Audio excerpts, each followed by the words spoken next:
Eu quero falar sobre no ritmo do céu, aprendendo a caminhar no tempo de Deus. Eclesiastes capítulo 8, versículo 6, eu quero ler apenas esse versículo para a gente começar. Eclesiastes capítulo 8, versículo 6, a primeira parte, a Bíblia diz assim: porque há uma hora certa e também uma maneira certa de agir para cada situação. Será que você pode ler comigo em voz alta a parte A desse versículo? Todos juntos, 3, 2, 1. Porque há uma hora certa e também uma maneira certa de agir para cada situação. É interessante como na Bíblia nós encontramos um princípio, o princípio do tempo de Deus.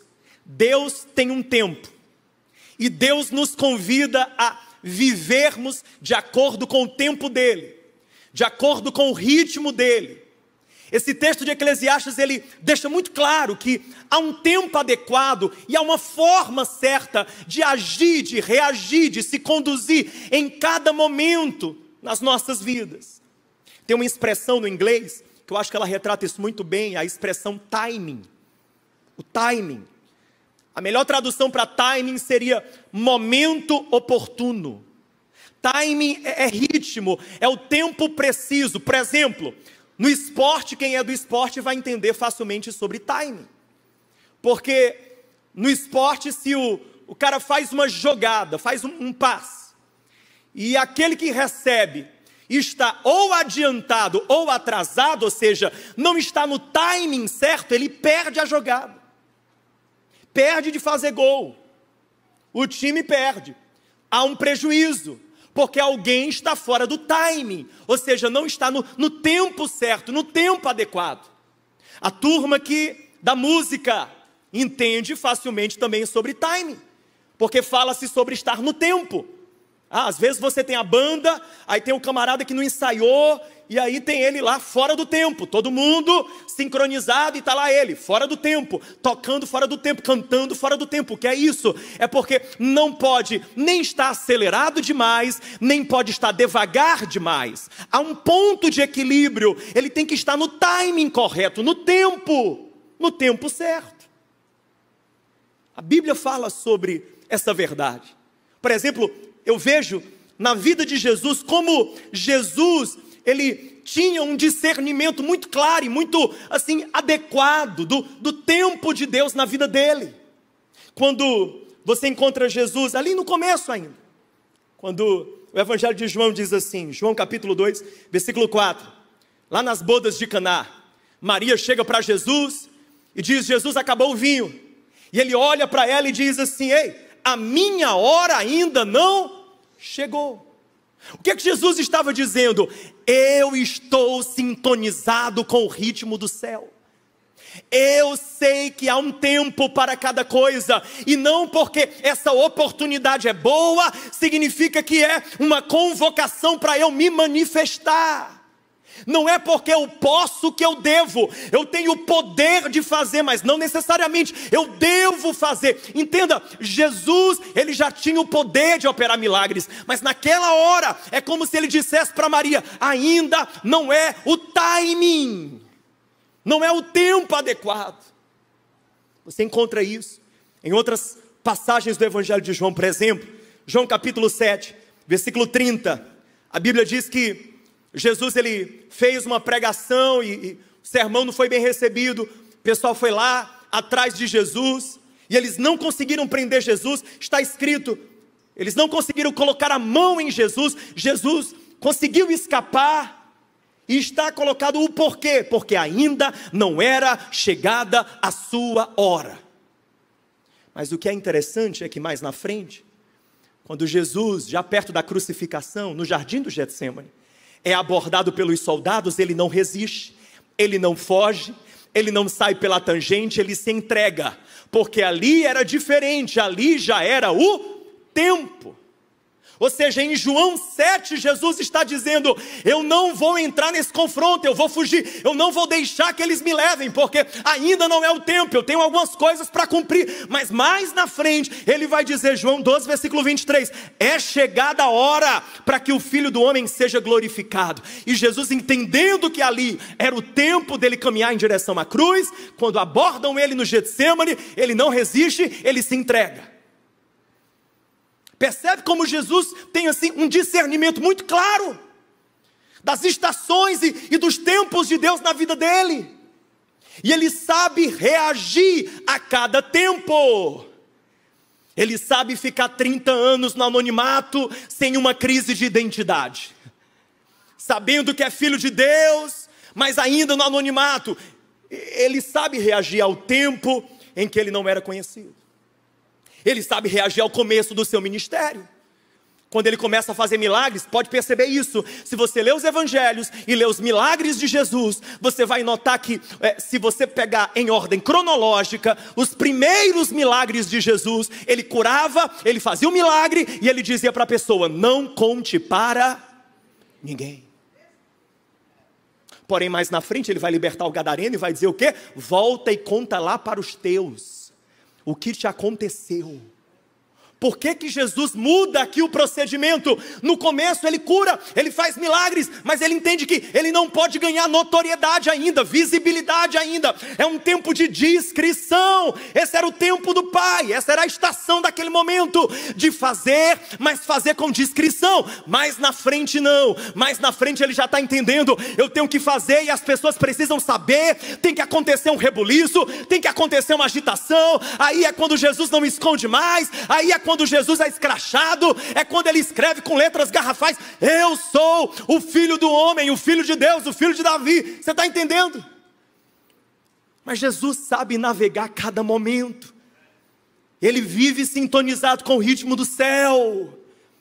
Meu irmão, eu quero fazer esse convite para a gente entender hoje sobre viver no tempo de Deus e saber reagir a cada tempo na nossa vida.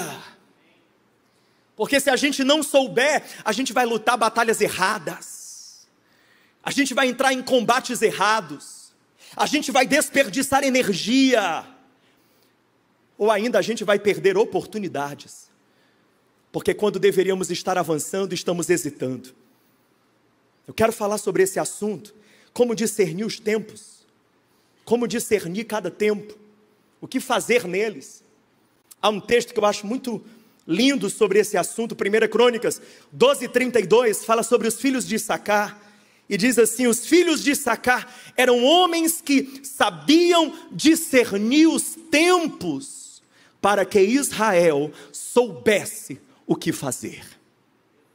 Em uma outra tradução, essa que aparece aí, diz assim, que os filhos de Issacar, 200 chefes, que sabiam como Israel deveria agir em qualquer circunstância. Imagine o que é você ter esse nível de discernimento, de saber como agir em cada circunstância, em cada estação, em cada tempo. Então hoje eu quero fazer essa proposta aqui, de nós aprendermos a reagir de maneira adequada a cada tempo de Deus na nossa vida. Você topa? Você recebe? Você crê nisso? E claro, nós poderíamos aqui falar sobre muitos momentos e muitos tempos de Deus na nossa vida, mas eu escolhi 4 tempos que ninguém escapa. Todos nós passamos por eles. Talvez você esteja em um deles, talvez esteja um pouco mais complicada a tua situação, você esteja nos 4. Acontece. Mas o que eu quero aqui convidar você é a nós mudarmos algumas posturas. Deus está falando ao nosso coração aqui, e Ele está nos chamando a uma mudança de olhar e a uma mudança de atitude diante de cada estação na qual Deus nos coloca. Primeiro, no tempo da pressão, avalie, fale comigo, no tempo da pressão, avalie. Há momentos em que nós somos pressionados. São tempos de pressão. O que é o tempo da pressão? É o tempo em que existem forças internas ou externas que estão nos empurrando a um lugar de decisão. Forças internas do lado de dentro, ou forças externas do lado de fora, que estão empurrando você para esse lugar de faça alguma coisa, tome uma providência. Estão encurralando você, dizendo haja, dizendo ei, se move. É um tempo de pressão. Você vai concordar comigo, muitas coisas podem nos pressionar. Por exemplo, necessidades e carências podem nos pressionar. Sejam necessidades factuais, ou seja, essas visíveis, essas que são concretas, ou necessidades que nós criamos, porque muitas das necessidades que nos pressionam são subjetivas, ou seja, elas são criadas por nós. Nós falamos, eu preciso. E por causa desse eu preciso, a gente vai se sentindo empurrado a tomar uma decisão, a assumir uma escolha. Necessidades, carências, faltas, vazios. Olhe para mim, quantas vezes a carência está pressionando a gente. Há uma falta e essa falta fica falando para a gente assim, o que é que você vai fazer para me resolver?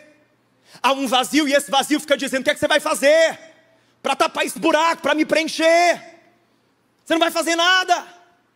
Você tem que tomar uma escolha, uma atitude. E é muito perigoso a gente estar sob a pressão das necessidades, porque a gente vê isso na vida do filho pródigo. Quando nós estamos com fome, qualquer prato serve. Quando a gente está com fome, o nosso paladar, ele perde a sua apuração, a gente baixa de nível, a gente perde a exigência, a necessidade faz com que a gente perca critérios, a necessidade faz com que a gente aceite aquilo que outrora a gente não aceitaria. Eu vejo isso na vida do filho pródigo, parábola do filho pródigo, aquela historinha que Jesus contou, do rapaz que pegou a herança dele, saiu de casa, foi curtir a vida. A Bíblia diz, quando ele estava sem nada, não tinha mais um centavo, estava no fundo do poço, a necessidade, a falta, a carência, começa a falar. E a Bíblia diz, que ele começou a ansiar, a almejar a comida dos porcos. Por que ele desejou a comida dos porcos? Porque ele estava em uma necessidade tamanha, uma fome tamanha, que a comida do porco virou para ele banquete. Eu quero dizer para você, quando a necessidade, a carência, o vazio estiver pressionando você, tenha cuidado. Foi numa dessas que Esaú vendeu a sua primogenitura e trocou a bênção de Deus por um prato de lentilhas. Não, meu irmão, fica ligado, fale comigo, no tempo da pressão, avalie, vire para quem está perto de você, diga, no tempo da pressão, avalie, antes de agir, avalie, antes de tomar qualquer decisão, reflita, pondere, coloque diante de Deus. Eu quero liberar essa palavra hoje sobre a sua vida. Deus não precisa que você fique tapando buraco com coisa mais ou menos. Deus quer te dar um caminho de satisfação plena, completa, permanente, duradoura, verdadeira, não adoecedora, mas abençoadora. Xilito enche a barriga, mas não é comida. Quem é papai e mamãe aqui sabe disso. A gente tenta convencer os nossos filhos dessa verdade. Eles são duros na queda, como a gente é com Deus. Deus olhando e falando, é xilito, e você dizendo, oh Jesus, mas eu já curti, já comentei. Segunda coisa que pressiona a nossa vida, pressão. Eu estou falando de tempos de pressão. Segunda coisa, sentimentos podem nos pressionar. Quando alguém pisa no meu calo, o sangue sobe, a raiva toma de conta, e essa raiva fica aqui, ó, gritando dentro de mim: fala, liga, manda mensagem, chama para os papos. É ou não? Sentimento. Sentimento pressiona a gente. No tempo de pressão, avalie.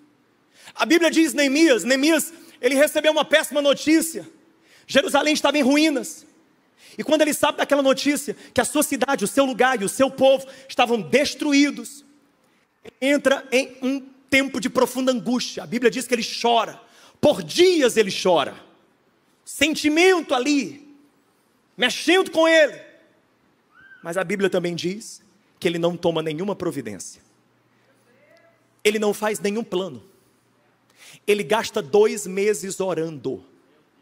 Ele pega o que ele está sentindo, ele coloca diante de Deus, e ele passa 2 meses processando aquilo em oração, porque ele não quer tomar nenhuma decisão precipitada, porque ele sabe que qualquer movimento errado poderia colocar, sabe, em um buraco o plano e o projeto que Deus poderia fazer através dele. Então, para não se precipitar, ele não se move, ele pega o sentimento, ele coloca na presença do Pai, ele coloca as emoções debaixo do seu joelho. Ei, meu irmão, é isso que a gente tem que fazer. Quando vierem os tempos de pressão, avalie, ou seja, pare, pondere, reflita, processe na presença de Deus, coloque o que você está sentindo debaixo do teu joelho. Sentimentos podem nos pressionar, pessoas podem nos pressionar. Tem gente hoje que está vivendo isso. Várias pessoas estão perto de você, cutucando você, falando: vai fazer o quê? Vai fazer o quê? Vai fazer o quê? Se move, rapaz. Toma a providência. Vai fazer o quê? Você tem que agir. Às vezes pai e mãe, na melhor das intenções, chega junto: vai minha filha, resolve, vai. Às vezes uma amiga, um amigo. Pessoas. A gente tem que ter cuidado com a pressão que vem das pessoas. Porque a Bíblia diz no livro do Êxodo, Êxodo capítulo 32, que quando Arão cedeu à pressão do povo, ele que foi separado por Deus para ser um sacerdote, o homem que liderava o culto a Deus, ele manda fabricar um bezerro de ouro. Ele faz o bezerro de ouro para agradar o povo que estava pressionando ele. Ele corrompe o seu sacerdócio, ele corrompe sua fidelidade a Deus, porque ele não aguentou a pressão do povo, ele resolveu atender a demanda do povo. Querido, você não é serviço de atendimento ao cliente, você não é um saque de todo mundo, você não precisa ficar tomando escolhas e decisões para atender aquilo que quer e aquilo que todo mundo quer. Ei, no nome de Jesus! E tem mais. Você tome cuidado com essa história de todo mundo, porque às vezes sempre tem alguém que chega junto de você e diz: está todo mundo esperando, perguntando, querendo saber, e aí como é que vai ser? Todo mundo é muita gente. Todo mundo. As 3 pessoas que aquela pessoa tem assim, perto, próximo. Pressão, pressão. O que a gente pode falar de Abraão? Abraão, no tempo da pressão, cedeu. Deus disse que daria um filho para ele, e aí Sarai, sua esposa, não engravida, e aí a própria Sarai, a mulher, pressiona ele, e diz: vai, se deita com a minha serva, vai, se deita com a minha serva. Abraão, que não é besta, né? Já que você está insistindo, foi. A mulher mandando. Sabe o que foi que aconteceu? Nasce Ismael. Porque aquilo que a gente faz sob pressão, não necessariamente é infrutífero, não, pode dar certo. O problema é que quando Ismael nasce, sem perceber, Abraão está gerando um problema. Ele recebe como filho aquilo que mais na frente ele vai entender como problema. Porque depois, a Sara vai ser visitada por Deus e vai gerar Isaac. E Isaac não pode dividir a herança com Ismael. E o Ismael vai ter que ser expulso. E Abraão vai ter que passar pela dor terrível de tirar de casa o próprio filho. O Abraão que cedeu sob pressão, vai agora em um outro momento ter que lidar com a dor de tirar seu próprio filho, de rejeitá-lo, de expulsá-lo. Ah, meu irmão, ele comprou aquele problema para ele, quando ele cedeu à pressão da Sara. Eu quero dizer no nome de Jesus sobre a sua vida: Deus não chamou você para viver sob o peso das pressões. Deus chamou você para viver sob a direção do propósito dele para a sua vida. Eu quero que você diga bem forte: pressão não, propósito sim. Repita mais uma vez e diga: pressão não, propósito sim. Eu faço o que eu faço não é por pressão, eu faço o que eu faço não é nem empurrado pelo lado de dentro, nem empurrado por aquilo que vem de fora, nem pelas faltas e carências e vozes que falam aqui dentro, nem pelas vozes que falam do lado de fora. Eu faço o que eu faço por causa de um propósito. Eu estou debaixo de um propósito. Eu sei para onde Deus está me levando, eu sei quem Ele me chamou para ser, eu sei as promessas que eu carrego, eu sei a palavra debaixo da qual eu estou.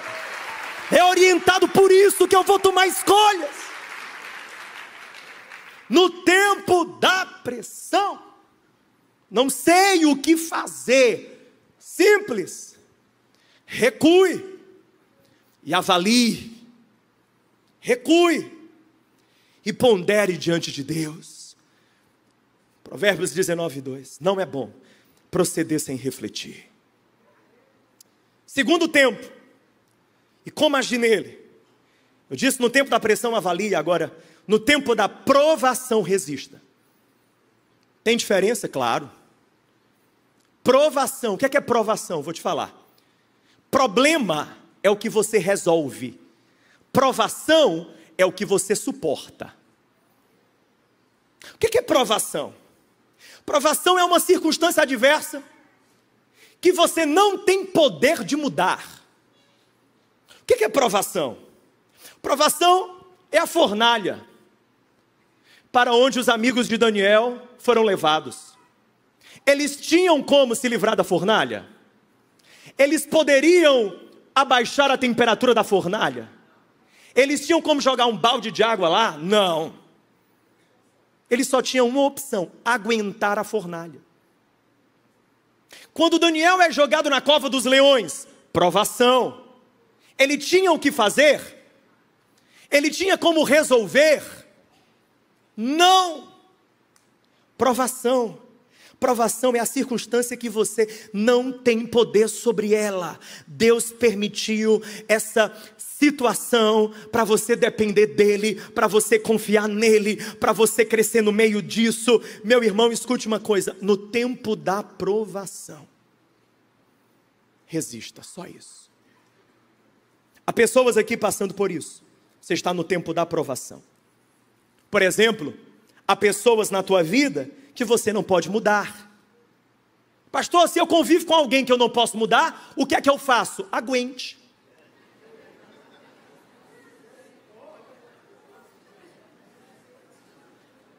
Você quer o quê? Vai matar? Ah, vontade dá. Mas não é assim não. Há pessoas aqui lidando com provações, com situações que eu posso orar, você pode orar, nós podemos clamar nesse culto hoje, mas amanhã elas estarão lá, olhando para você e falando assim: ainda estou aqui. Pastor Costa orou aqui com os pastores, nós oramos por pessoas enfermas, e cremos no milagre, cremos na cura, cremos no Deus do sobrenatural. Ele é o mesmo ontem, hoje e sempre. Mas algumas pessoas, a dor com a qual você acordou hoje, talvez amanhã você acorde também. Ela vai estar lá, em você, falando: ó, ainda estou por aqui. Algumas situações que você não tem o que fazer.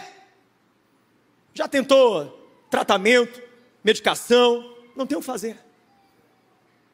Há situações, há relacionamentos, que é uma provação na sua vida. Você já tentou a conversa? Você já tentou o jejum? Você já tentou tudo? Você queria fazer um descarrego. A gente brinca, mas isso daqui é sério, esse princípio é sério demais. Porque Deus está chamando a minha vida e a sua a compreender isso, que há casos em que sobreviver é sinônimo de vencer. Eu vou repetir porque tem alguém precisando entender essa palavra hoje e absorvê-la no seu espírito. Há casos em que sobreviver e suportar é sinônimo de vencer. Só o fato de você ainda estar de pé é sinal de que você já é vitorioso. Não há o que fazer, apenas resistir. Agora, a boa notícia que eu tenho para dizer para você é que quando nós resistimos no poder do Senhor, em um tempo certo, no tempo adequado, o tempo da provação se torna um tempo de favor e de graça e de visitação de Deus.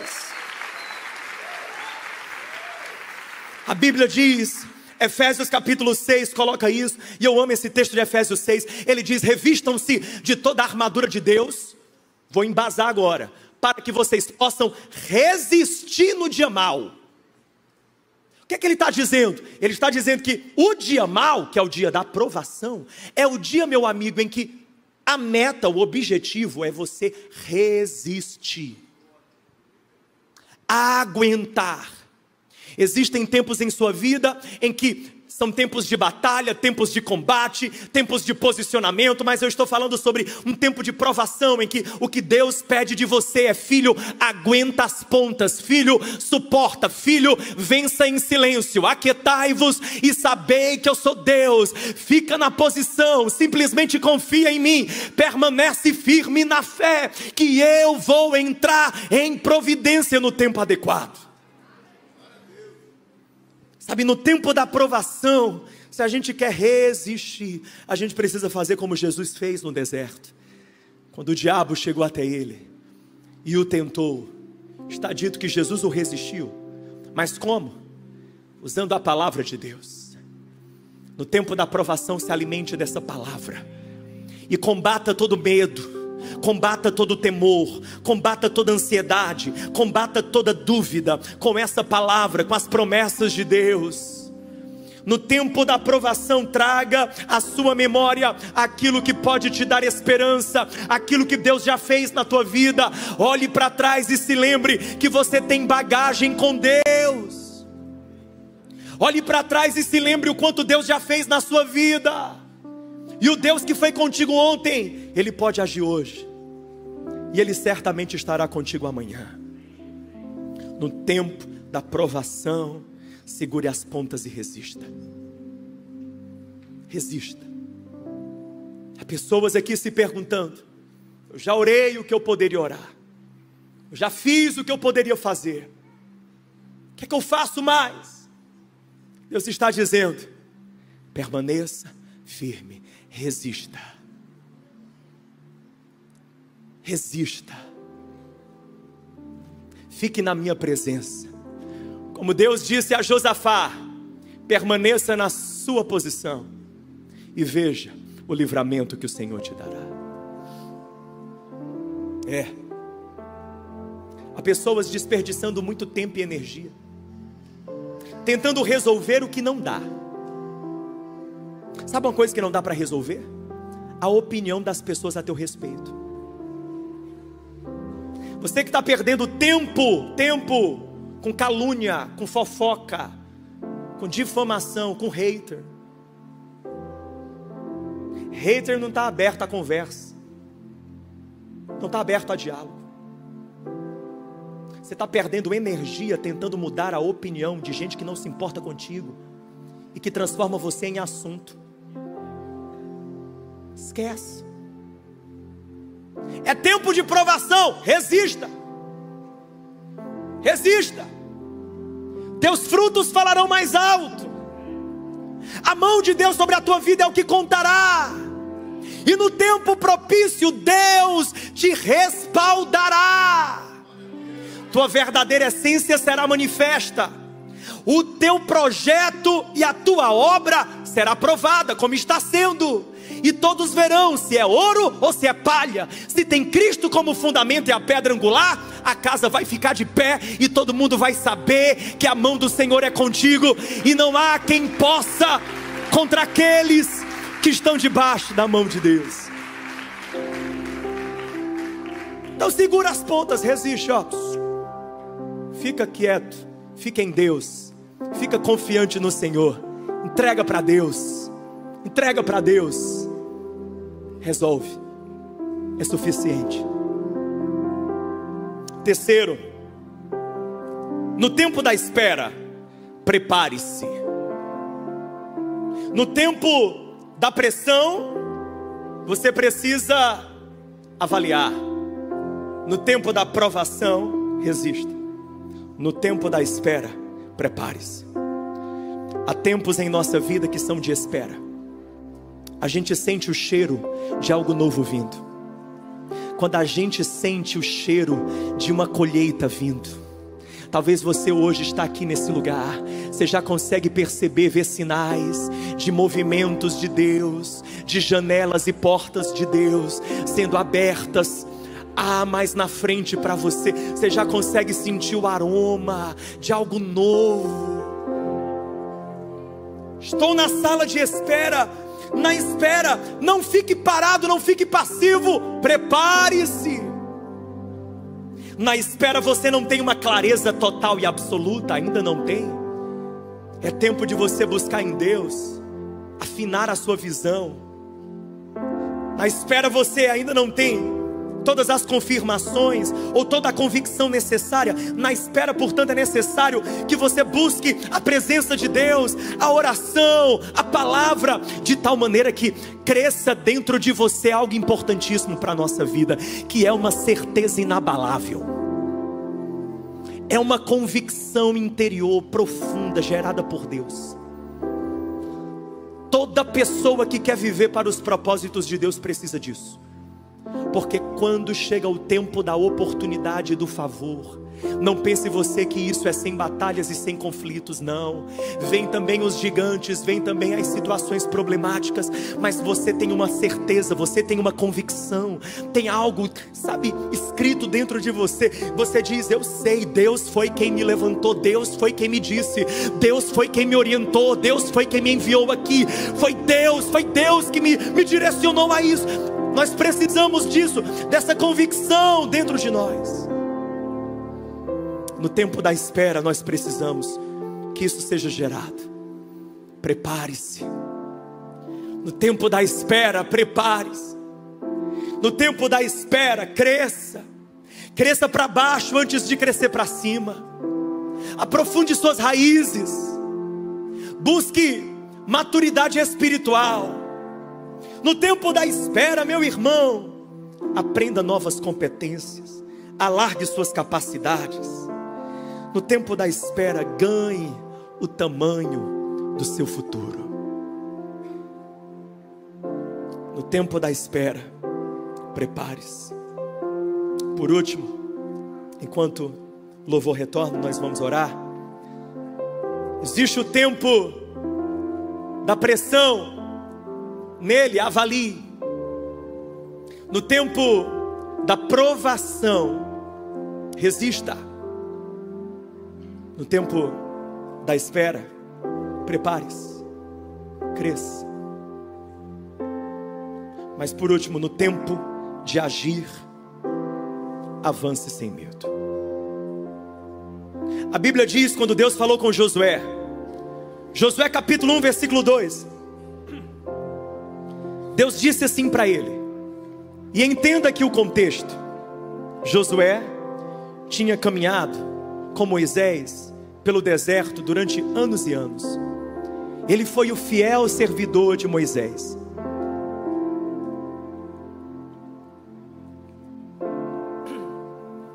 Mas então chegou o tempo de que o bastão foi passado para ele, e agora era a vez dele de liderar o povo.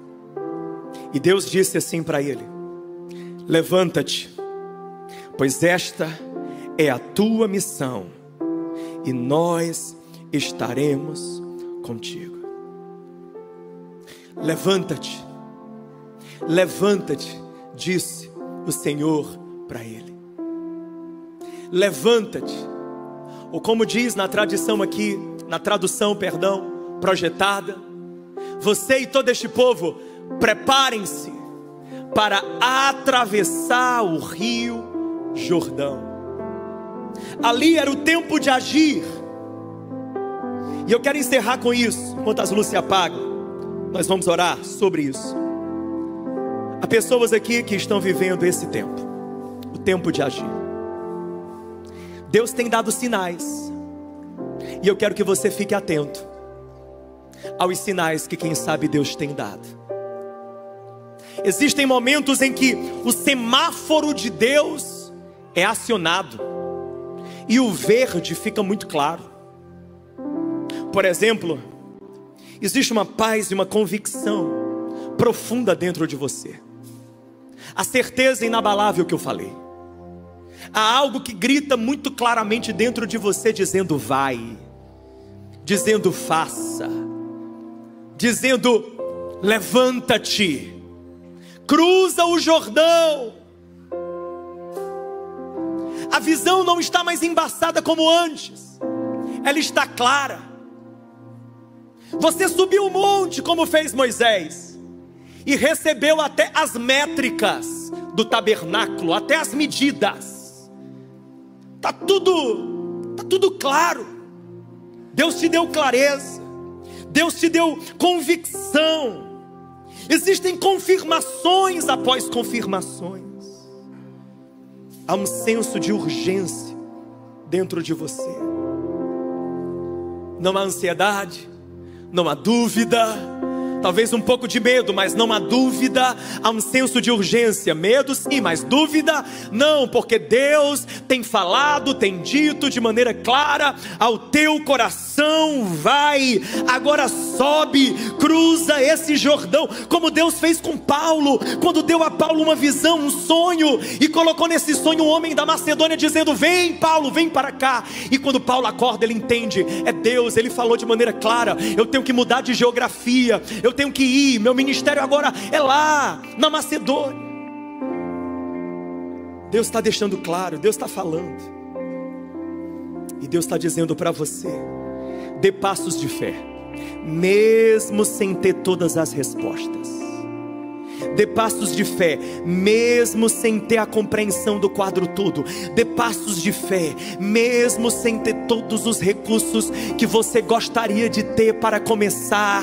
Mas Deus está dizendo: o necessário para começar eu já te dei, o necessário para você startar eu já te dei, o necessário para você dar a largada eu já te dei.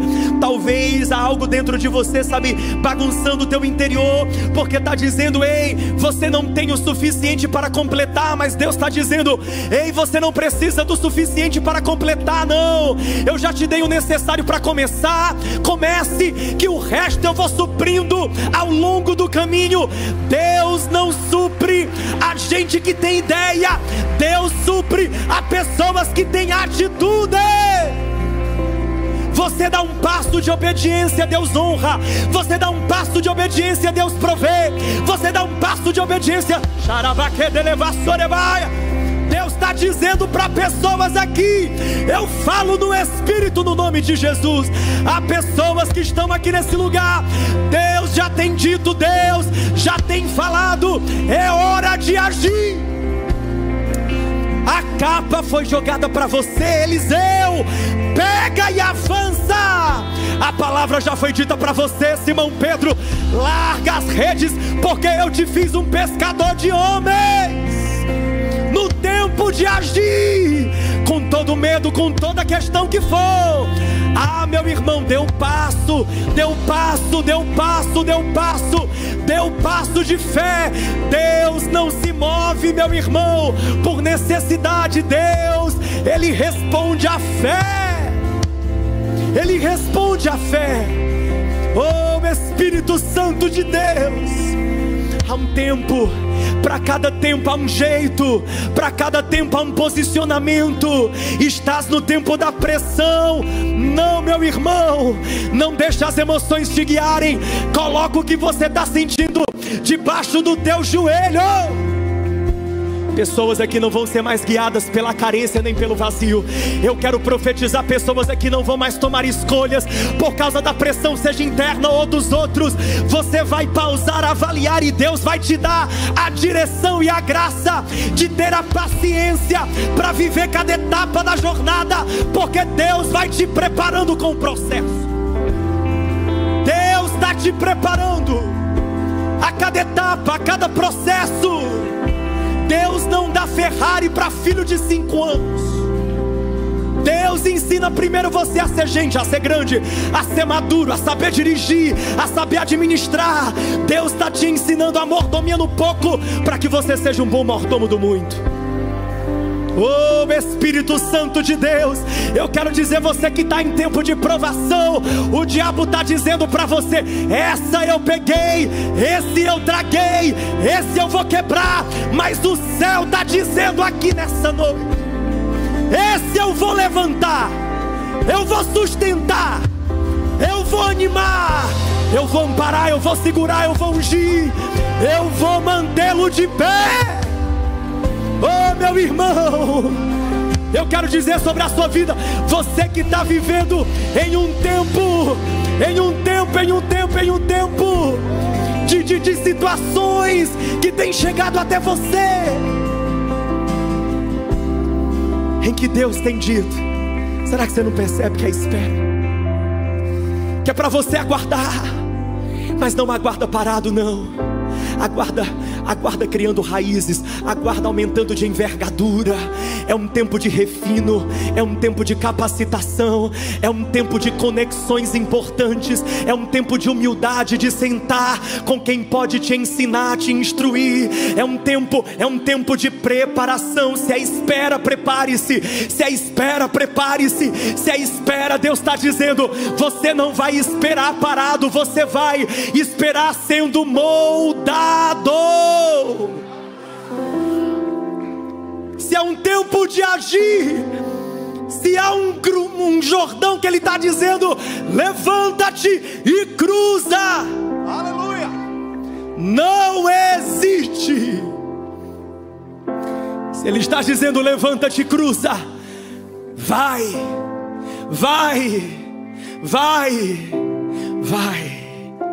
Aqueles que vierem contra ti por um caminho, por 7 retrocederão. Porque se Deus deu a palavra, Ele é que vai adiante. Ele é que vai adiante. O caminho é dele, o projeto é dele, a obra é dele, é tudo dele, a palavra é dele, a direção é dele. Então, meu irmão, ei, no nome de Jesus, é tempo de agir, então é tempo de avançar.